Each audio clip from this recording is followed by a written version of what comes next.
I feel like I'm too far away from the camera for you to be able to actually see like my festive lashes that I've got going on. From a distance, they just make my eyes look kind of weird. That's fine. It still feels festive, and that's what matters. Hello, ladies and everyone. I'm Robin Caldwell. Welcome to Ribbon Cobweb, where I do whatever I want. And today, I want to talk about Gremlins. So when I was growing up, my mom kept a couple of plushies in the back of our family car, and one of them was named Gizmo. He looked like this.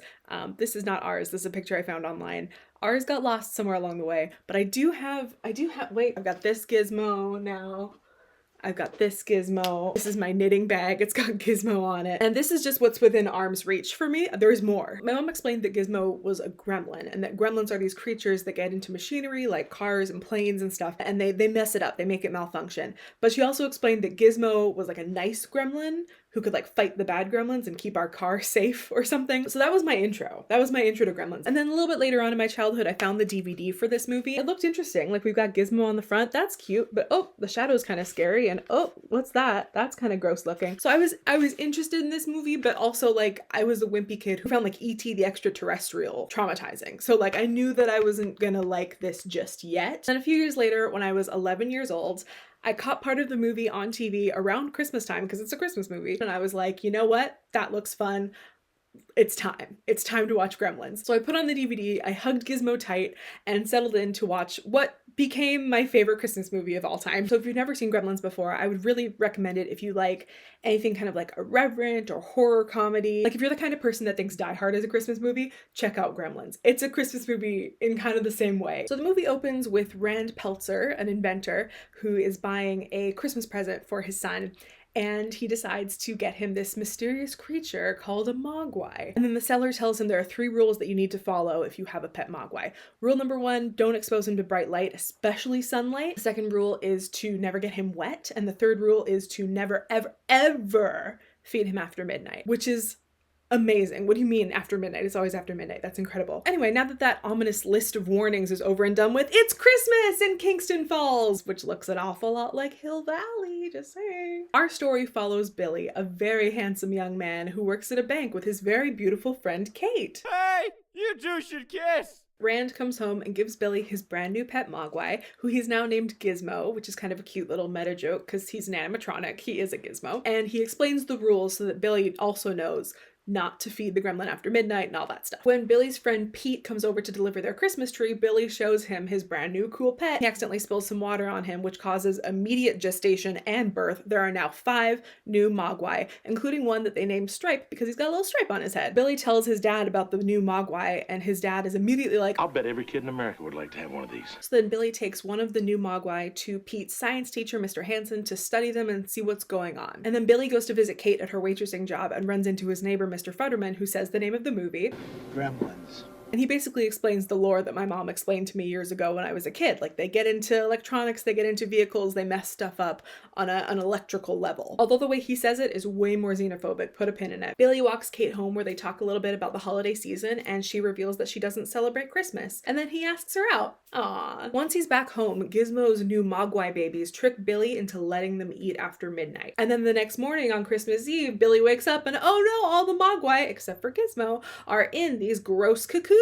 After a while, the mogwai hatch out of the cocoons as full-on gremlins and begin terrorizing Billy's mom while she's at home just trying to make some Christmas cookies. Why'd I say it like that? Christmas cookies. This culminates in one of the most iconic scenes of the movie, where Lynn Peltzer begins killing the gremlins one by one in increasingly elaborate ways using various kitchen gadgetry. There's one scene where she ambushes a gremlin into a microwave, closes the door, and turns it on, and the gremlin explodes in the microwave. I'm not gonna show it, but you'll notice if you've ever caught this movie on television, that scene gets edited out.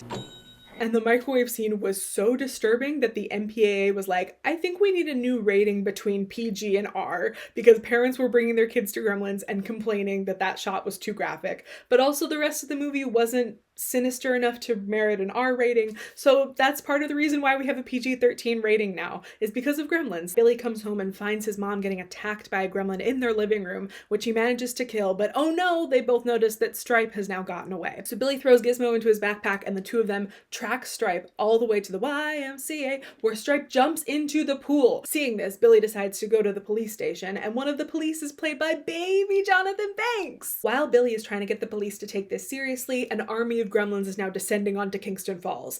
Chaos ensues. Realizing the police are not going to do anything, Billy decides to take matters into his own hands. He goes to rescue Kate at her waitressing job, where she has been trapped behind the bar, presumably for hours, by some of the worst patrons imaginable. Billy, Kate, and Gizmo escape the tavern and decide to hide out in the ruins of Billy and Kate's former day job. While they're hiding out in the bank, we find out why Kate doesn't celebrate Christmas. The worst thing that ever happened to me was on Christmas. This is another very iconic scene. It's my personal favorite scene of the whole movie. I even did this monologue in my high school drama class. Firemen came and broke through the chimney top, and me and Mom were expecting them to pull out a dead cat or a bird, and instead they pulled out my father. As dawn approaches, Billy and Kate realize the gremlins must be huddled somewhere dark so that they can survive the day. So they manage to track them to the local theater where they're watching Snow White. And they love it.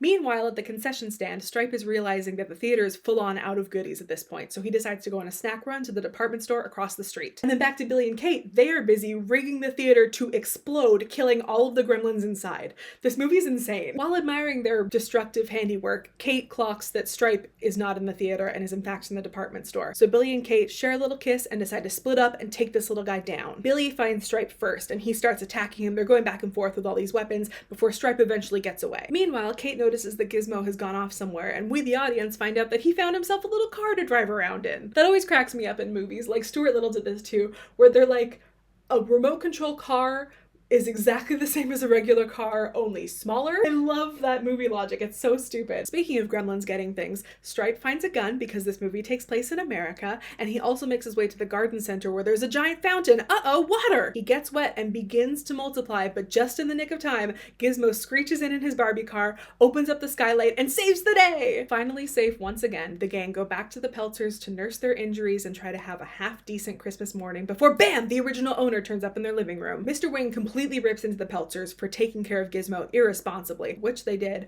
but he does admit that Billy might be ready one day to have a pet mogwai. Mr. Wing takes Gizmo and leaves. Merry Christmas, roll credits. There is so much more that happens in this movie, but those are the bare bones. Let's break it down. So I love this movie, but we've got to talk about the diet racism in the room because yikes, parts of this movie have not aged well. Okay, so first thing, the entire premise of this movie rests on misunderstanding Chinese mythology. Admittedly, I am a little bit out of my depth here, so if anybody in the audience speaks Cantonese and or studies mythology, please sound off in the comments or make a response or something. As I understand it, based on what I found online, the word mogwai is more accurately used to refer to demons, spirits, incorporeal kind of beings. Gizmo and his offspring are more closely related to the term yaogwai, which refers to like actual physical creatures like shapeshifters and goblins, both of which I think they are. And being very charitable here, I think you could read this movie as an allegory for cultural appropriation.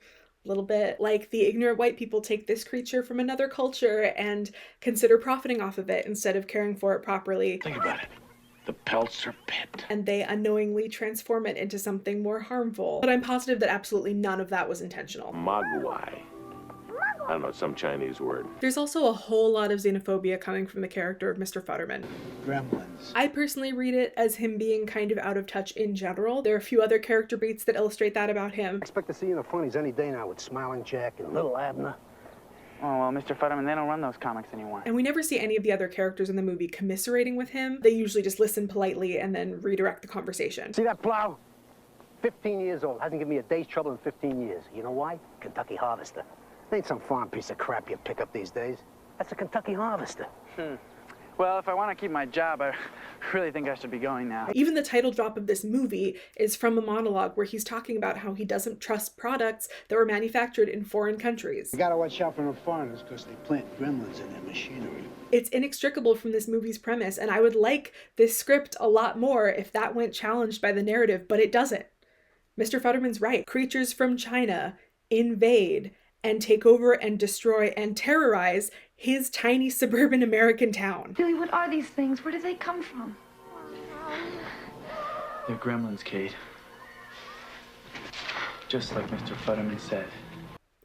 I just think that's really gross. And lastly, in the grand tradition of horror movie kill counts, these are all of the Kingston Falls residents who interact with the gremlins before we learn that they're dangerous. Can you guess who dies first? So yeah, Gremlins isn't woke. Because it was made in the 80s. In Reagan's America.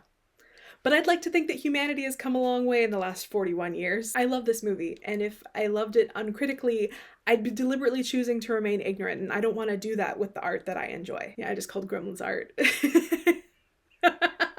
Some people might disagree with that, but it is. All art is art. All art is art. All art is art. God is a gremlin and all art is art. All of that being said, I still really love this movie.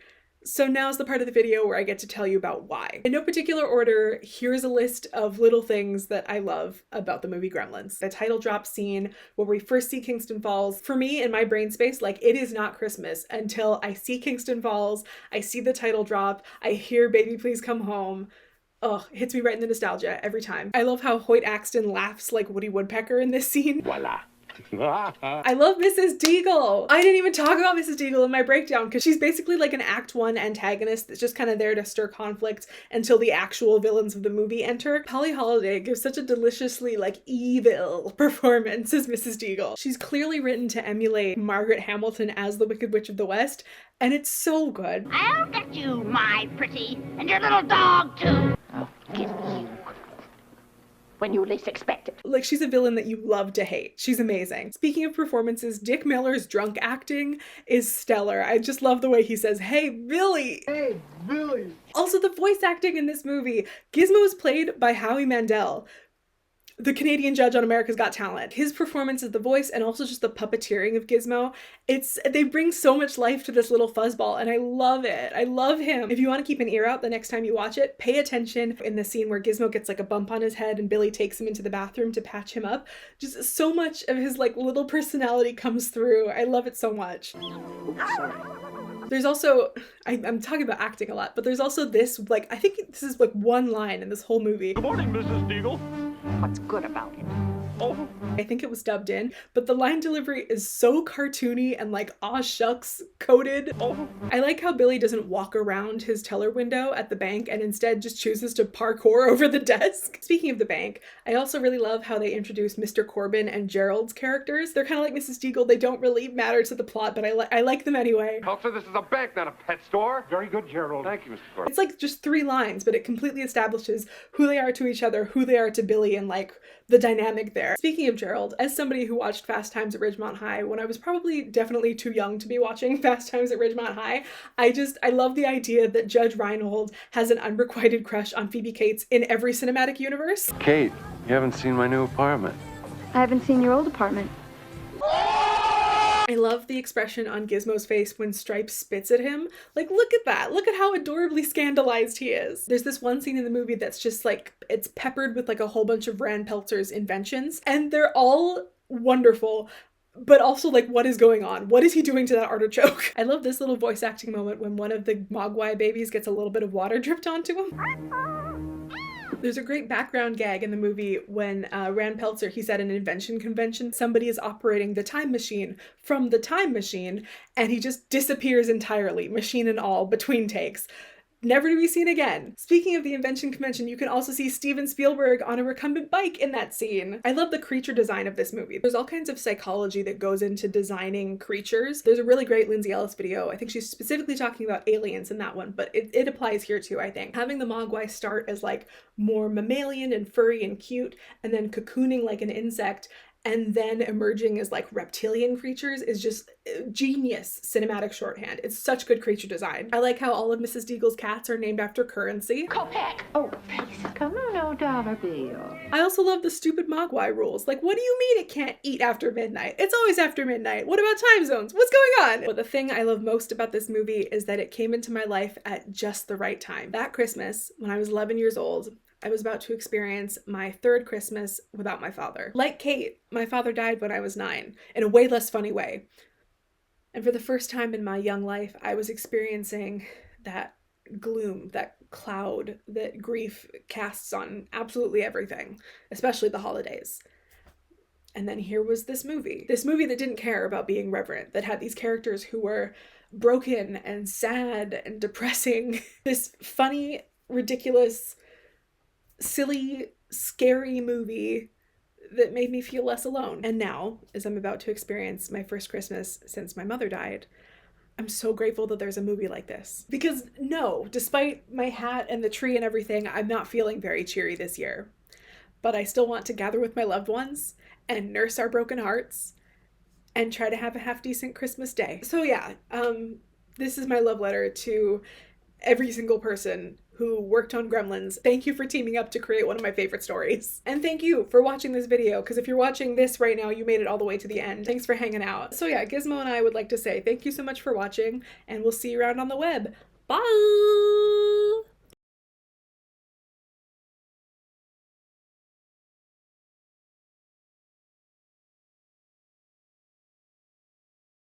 Oh my god, I didn't even talk about Gremlins 2, the new batch. That's my favorite one. Or the fact that Gremlins 3 is officially in pre-production and it's coming out in like 2027. Because listen, man, I am of two minds about this. Because part of me is like, we don't need any more reboots. We don't need any more sequels. I want new movies. When is enough enough? But at the same time, I want to see Gremlins 3 in theaters so many times that it bankrupts me. I'm sorry. I contain multitudes. Okay, bye. Have a good night. Have a good holiday season. Whatever you celebrate. Whatever you celebrate, have a good one. Bring your loved ones around. Hold each other tight. Give them a hug. Give them a little smooch. Have a good time. Why do I sound like I'm drunk? I promise this is just tea and I don't drink. I'm drunk on Gremlins, I guess.